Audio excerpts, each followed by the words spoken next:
Welcome to this revised format of Silicon Wafers, a short, punchy series of episodes that will last about sort of 5 minutes or so. And in this one, Putin's economic death spiral.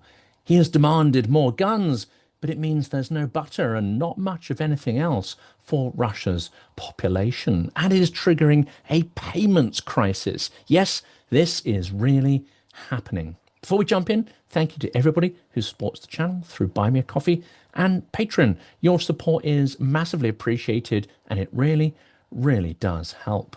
Okay, so this is what happens when you launch a war, alienate almost the entirety of the civilized world and try to run a Dark Ages style empire on barrels of crude oil and a bunch of Telegram propagandists. Let's dig into the quiet implosion of the Russian economy, which has rampant inflation, falsified numbers, and a military-industrial complex that's so bloated that it's eating the entire economy and country alive. Let's start with the basics. Russia isn't just in a war, it's in a payment crisis. But unlike in the 1990s, the regime is denying it and trying to falsify economic figures to cover up the scale of the crisis. And unlike a similar crisis in the 1990s, no one is coming to help Russia from the West. Some, of course, presume that China and maybe India will continue to support Russia, but those relationships are far shallower and more transactional than many assume. China will not be bailing out the Russian economy if it starts to falter and fall. Here's how Russian economist Dmitry Nekrasov puts it. The government is facing a very unusual crisis. Payments are formally made, but the money isn't there. This is the opposite of the 1990s, when money existed in the system, but wages were delayed. Now payments exist in the spreadsheets, but not in real circulation. The Kremlin has perfected a postmodern form of bankruptcy. The Ministry of Finance pays contracts, contractors pay workers, but somehow no one has any rubles in their hands. It's a state-sponsored illusion, a giant Potemkin facade. All it takes is for one regime loyalist to call out that the emperor has no clothes, and the whole illusion will come crashing down. The Ministry of Lies and Deferred Liabilities. Well, this episode is based on a recording on YouTube and analysis made by Russian reporter, journalist Michael Naki, who says that government payments are increasingly non-cash, transfers that exist only on paper or in internal debt chains. In March 2024, non-cash mutual settlements already accounted for a significant portion of military spending. By spring 2025, these ghost payments covered up around up to 30 to 40% of the entire public procurement volume in the defence sector. In short, the Ministry of Finance is writing IOUs to itself, like paying your rent with monopoly money because it technically came from your own bank.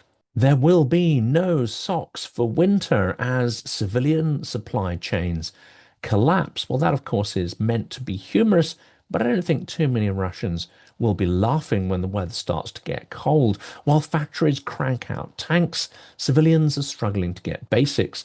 Defense plants are hoarding logistics chains, rubber, electronics, fuel, and even textile fibers. We can't get the usual winter boots, said a clothing manufacturer from Kyiv. The army gets everything first. We're sewing with leftovers from 2021. And it's not just material shortages. The workforce is also drained. As one manager put it, all our young men are gone, mobilized or dead, and the rest are at the tank plant. Why can't they just print more money? Well, one may ask, why not just print money? They already are, in fact. But that trick has consequences. Official inflation is around 8%, but analysts suggest the real number is north of 20%. It could be as high as 28%.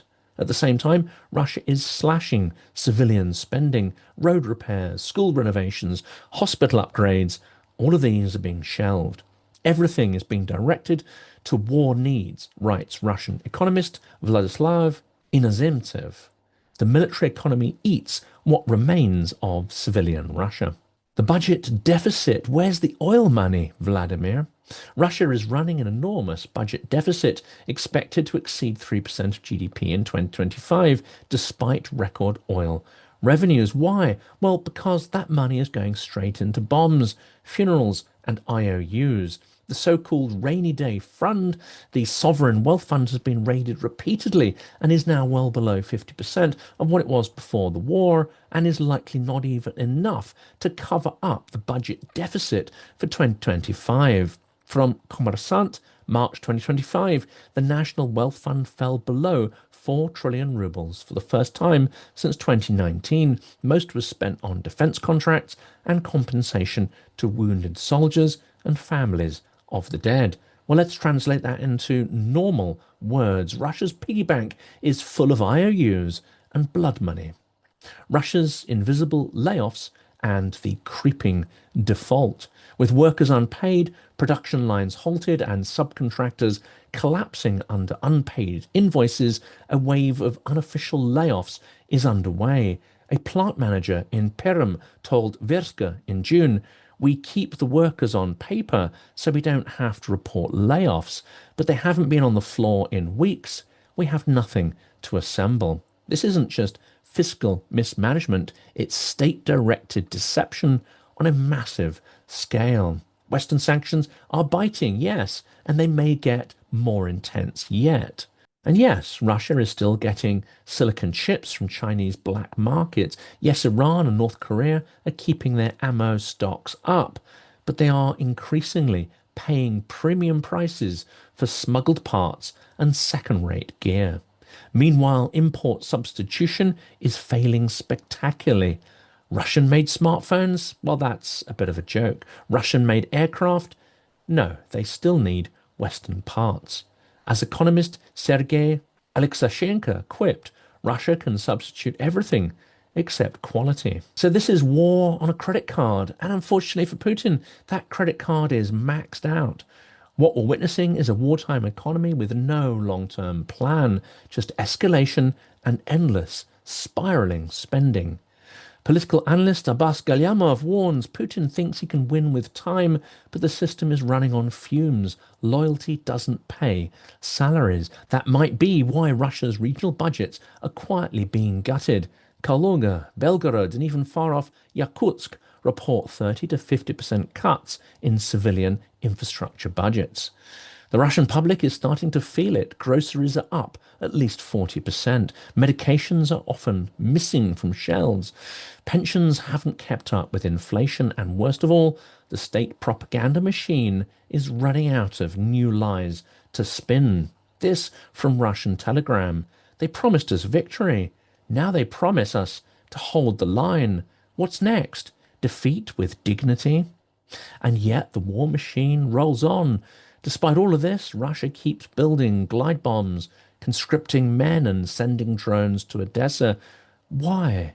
Because Putin is betting that the West won't hold out. He's gambling that democracies are soft, distracted, and that Ukraine will collapse before his economy does. But this is becoming an ever less certain bet. It's becoming a desperate gamble, in fact, as the resolve of the West, so slow to get going, is now building some momentum. Well, that's all, folks. Russia isn't winning the war. It's surviving it just barely by hollowing out its economy, lying to its people, and feeding its future to the front lines. Here's the twist. A regime can survive collapse longer than you think if no one tells the truth and everyone pretends that the checks will still clear. But Putin is building a vast financial bubble that is ripe for bursting. And when Russia's economy implodes, the will and resources to fight on will collapse. Likely, at that point, Russia will lose all of its ill-gotten gains.